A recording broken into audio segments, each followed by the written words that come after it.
G'day all. Just been doing a bit of work on this HP Pavilion laptop, which I featured a while ago,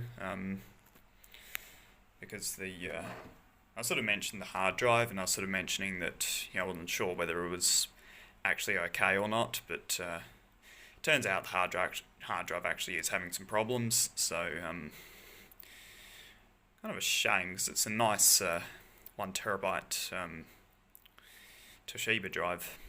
It says on here somewhere, yeah, one terabyte there. 18th of February 2015. So if this had worked, it would have been a completely valid drive. But yeah, either way. So what I have planned is I'm going to stick this in here, which is a 480 gig Kingston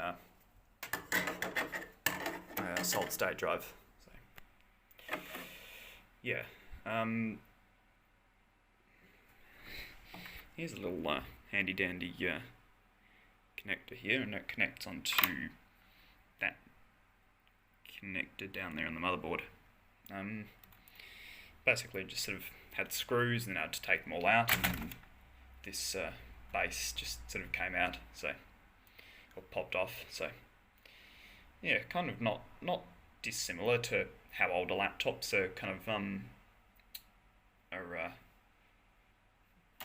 still take the top of it off. I'm sort of more used to older laptops where you sort of remove the keyboard. It just sort of kind of has two little spring clips at the top, and you sort of pull both of them down, and then you just kind of lift the keyboard up, and then you've got everything like the RAM and the CPU, cooler, hard drive if you like.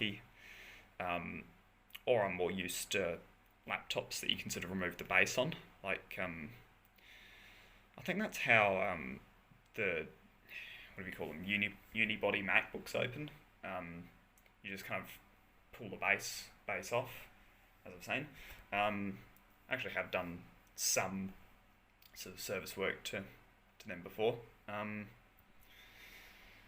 But either way, yeah, this hard drive seems to be toast. I'll run a few more checks on it, and if it does turn out to be toast, then it will be sort of a good candidate for the Variac. So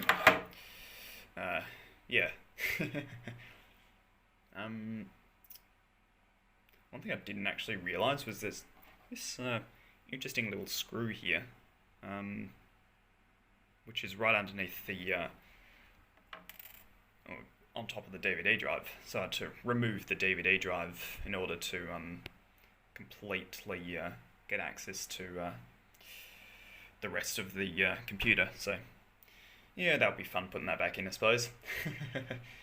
But either way, I suppose better get on with this, and hopefully if this SSD, it's been a while since I've used this SSD, so I'm not too sure entirely if it works or not, but either way, I suppose guess I'll do a part 2 video if this works, with sort of kind of reinstalling Windows on here and all that. So yeah, that's it for this for now.